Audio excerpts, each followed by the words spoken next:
J'ai développé l'approche marocaine, une approche qui a été initiée par Sa Majesté le roi Mohammed VI et qui est basée sur quatre piliers fondamentaux. D'abord, le développement économique.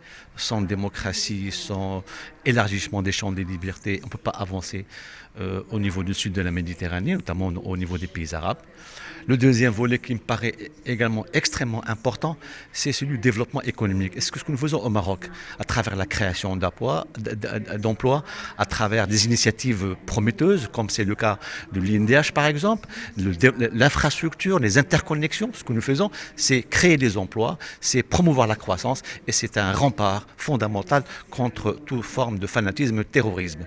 Le troisième volet, c'est la coopération en matière d'intelligence et en matière d'échange d'informations entre les services, mais également le volet militaire.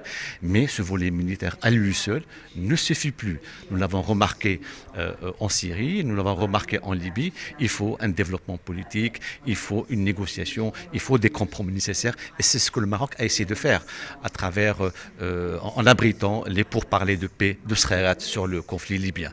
Et le quatrième volet fondamental aussi, c'est la déconstruction du discours djihadiste. Ce que nous faisons au Maroc, à travers, j'ai expliqué à nos partenaires, ce que nous faisons au Maroc à travers la formation des imams, hommes et femmes, des mourchidats au Maroc, mais en Afrique également et en Europe, c'est-à-dire en enseignant les véritables fondamentaux de l'islam, l'islam tolérant, l'islam ouvert, mais également, ce que nous faisons également dans un autre registre, c'est celui de la déconstruction du discours djihadiste, ce que fait l'Arabita pour déconstruire cette narrative extrémiste aujourd'hui qui nous interpelle tous, aussi bien les pays arabes et musulmans, mais qui interpelle aussi l'Europe, en raison d'abord de la présence d'une grande communauté, mais également de gens qui sont nés en Europe, qui ont été éduqués en Europe. Et aujourd'hui, nous pensons qu'il s'agit là d'une responsabilité partagée. Construire la paix est une priorité.